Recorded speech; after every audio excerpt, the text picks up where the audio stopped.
अस्सलाम वालेकुम स्टूडेंट्स, कैसे हैं आप सब। आज के सेशन में हम ENG 512 के लेसन नंबर 3 यानी लिसानी रवैये के इज्तमाही पहलुओं का एक बहुत ही ज़बरदस्त और जामे जायज़ा लेने वाले हैं। यकीन करें, ये सेशन ख़ास तौर पर आपके क्विज़ेज़ और फाइनल पेपर्स को जहन में रखकर तैयार किया गया है ताकि पेपर के पॉइंट ऑफ व्यू से आपकी कोई भी इंपॉर्टेंट चीज़ मिस ना हो। तो बस अपनी पूरी तवज्जो इधर रखिएगा। आज के इस सफ़र का हमारा रोड मैप कुछ इस तरह से है। हम एक लिसानी माशरा, लिसानी मंडी, दो लिसानी तवाज़ुन, ज़ुबान का ज़वाल और आखिर में लिसानी रवैये के उसूलों को डिस्कस करेंगे। बस जल्दी से इन टॉपिक्स को कवर करते हैं। चले जी, सबसे पहले बात करते हैं हमारे पहले टॉपिक की, यानी यक लिसानी मुआशरा या मोनोलिंगुअल सोसाइटी। अब आपको शायद लगे कि ज़ुबान का काम सिर्फ बातचीत करना है, लेकिन ऐसा बिल्कुल नहीं है। एक मोनोलिंगुअल यानी यक लिसानी सूरत हाल में भी आपकी ज़ुबान आपके पूरे समाजी ढांचे से जुड़ी होती है। आपके मुंह से निकला हुआ हर एक जुमला असल में मुआशरे में आपके रुतबे और ताकत के रिश्तों की अक्कासी कर रहा होता है। मतलब ये सिर्फ अल्फाज नहीं है, ये एक पूरा सोशल फंक्शन है। चलें, अब आगे बढ़ते हैं अपने दूसरे हिस्से की तरफ। ये है लिसानी मंडी या द लिंग्विस्टिक मार्केट। अब ये टॉपिक एग्जाम्स के लिए बहुत फेवरेट है। पेयर बोर्डियो का दिया हुआ ये कॉन्सेप्ट जुबान को बिल्कुल एक इकोनॉमी या मईशत की तरह पेश करता है। जरा सोचें, बिल्कुल एक मार्केट की तरह मुआशरे में मुख्तलिफ जुबानों और लहजों की एक बाकायदा वैल्यू होती है। आपका डायलेक्ट या एक्सेंट आपके समाजी स्टेटस के लिए गोया ट्रेड किया जाता है। जिसका लहजा जितना म्यारी माना जाएगा, मुआशरे में उसकी उतनी ही ज्यादा मांग और वैल्यू होगी। है ना कमाल की बात। और यहीं पर मिलराए का कॉन्सेप्ट भी सामने आता है। आपका सोशल सर्कल कैसा है, ये सीधा सीधा आपकी जुबान पर असर डालता है। अगर तो आपका ग्रुप बहुत क्लोज और करीबी है तो वहाँ ग्रोही यकजहती यानी ग्रुप सॉलिडेरिटी होगी और आप लोग अपने ही मुकामी लहजे पर पक्के रहेंगे, किसी तब्दीली को जल्दी नहीं मानेंगे।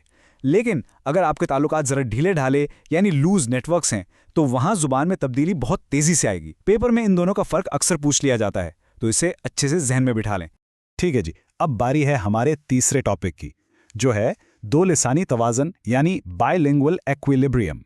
यहाँ सबसे अहम टर्म है डायग्लॉसिया। इसे तो आप पक्का याद कर लें। डायग्लॉसिया एक ऐसी मुस्तहकम और मुतवाज़न हालत है जहाँ सोसाइटी खुद ही ये तय कर लेती है कि कौन सी ज़ुबान किस फंक्शन के लिए इस्तेमाल होगी। मिसाल के तौर पर दफ्तरी या रस्मी कामों के लिए कोई एक ख़ास ज़ुबान और घर या दोस्तों में गपशप के लिए कोई दूसरी ज़ुबान। यानी हर ज़ुबान का रोल बिल्कुल क्लियर और सेट होता है। लेकिन क्या हो अगर इस परफेक्ट तवाज़न में कोई गड़बड़ हो जाए? फ़र्ज़ करें कि सबसे ऊपर यानी हुकूमती सतह पर कोई तब्दीली आ जाए, जैसे स्कूल में पढ़ाने की ज़बान ही बदल दी जाए। तो ये तब्दीली एक चेन रिएक्शन बनाती है।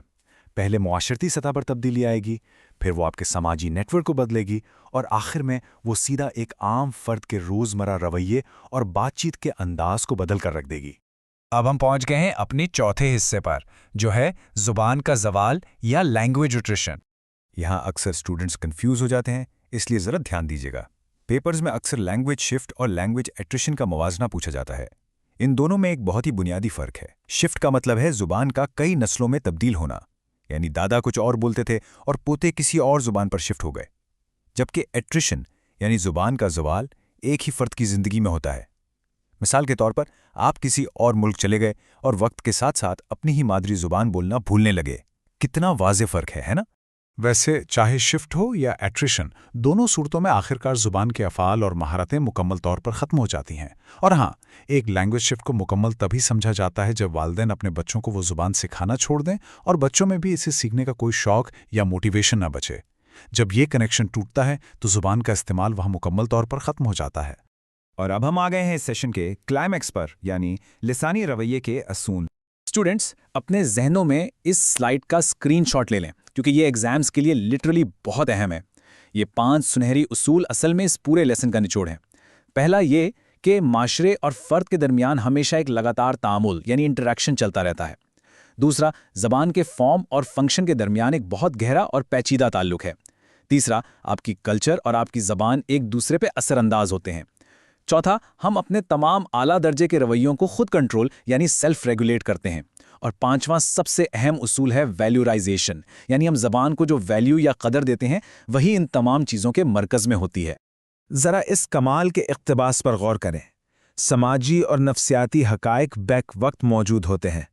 कोई भी शख्स बेवक्त एक फ़र्द, समाजी नेटवर्क्स और ग्रोहों का रुकन और वसीतर मुआशरे का हिस्सा होता है।